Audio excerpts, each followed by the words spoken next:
సింగరేణి బొగ్గు గనుల టెండర్లలో కాంగ్రెస్ పార్టీ అక్రమాలకు జీకేఎస్ ఆధ్వర్యంలో సింగరేణి వ్యాప్తంగా కార్మికులు ఆందోళనలు చేస్తున్నారు.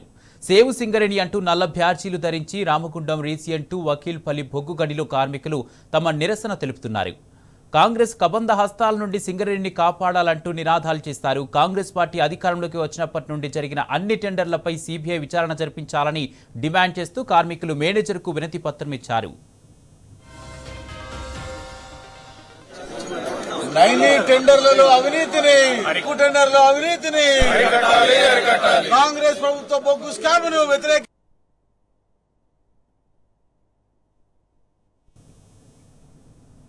సింగరేణిలో అవినీతి టెండర్లకు నిరసనగా టీబీజీకేఎస్ ఆందోళనకు పిలుపునిచ్చింది. టీబీజీకేఎస్ అధ్యక్షుడు మిరియాల రాజిరెడ్డి పిలుపు మేరకు సింగరేణి వ్యాప్తంగా అన్ని జీఎం కార్యాలయాల ఎదుట కార్మిక లోకం ధర్నాలకు నడుం బిగించింది.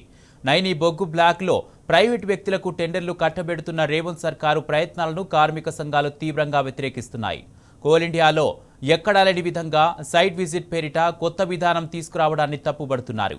సింగరేణిని దోచుకోవాలనే కేంద్ర రాష్ట్ర ప్రభుత్వాలు కుట్రలకు తెరలేపాయని కార్మికులు మండిపడుతున్నారు.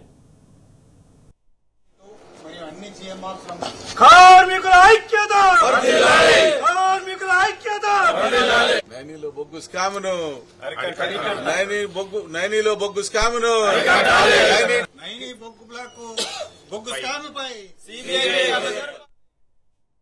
ప్రస్తుత పరిస్థితి యువతకు ఉద్యోగాలు వచ్చే పరిస్థితి కూడా లేనటువంటి రోజులు వచ్చేసినాయి.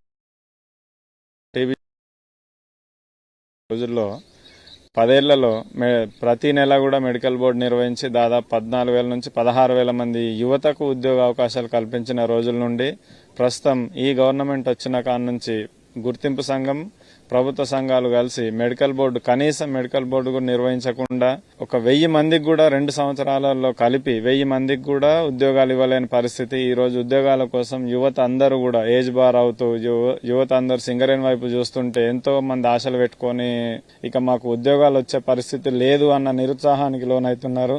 సింగరేణిలో క్యాలెండర్ ఇయ్యని చరిత్ర ఇదే మొదటిసారి. ఇంతకుముందు ప్రతి సంవత్సరం సింగరేణిలో క్యాలెండర్ ఇచ్చేవాళ్ళు. 50 కోట్లు ఖర్చు డబ్బులకని తీసుకుంటా ఉన్నారు.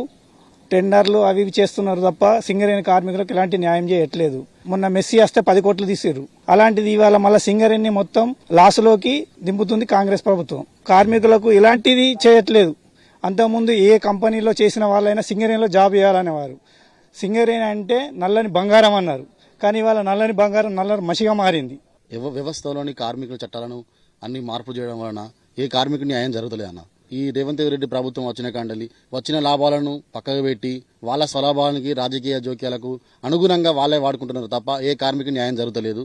లాభాల వాటాన్ని 6 లక్షల కోట్లు తీసుకొని వాళ్ళు ఇచ్చిందే 2 లక్షల కోట్లు ఇచ్చిళ్ళు. మొత్తము వాళ్ళ ప్రభుత్వాలతో వాళ్ళకే సంబంధించిన వ్యక్తులకు టెండర్లు ఇవ్వడం జరుగుతుంది. ఈయన చేసే వ్యవస్థ ప్రతి కార్మికుని నచ్చలేదు, ఏ కుటుంబానికి కూడా నచ్చలేదు. ప్రతి ఇక్కడ ప్రజలలో కూడా వ్యతిరేకత తీవ్రత బాగున్నది. ప్రతి కార్మికుని కుటుంబం కూడా అన్యాయమే జరుగుతుంది కానీ న్యాయం అయితే జరుగుతలేదు.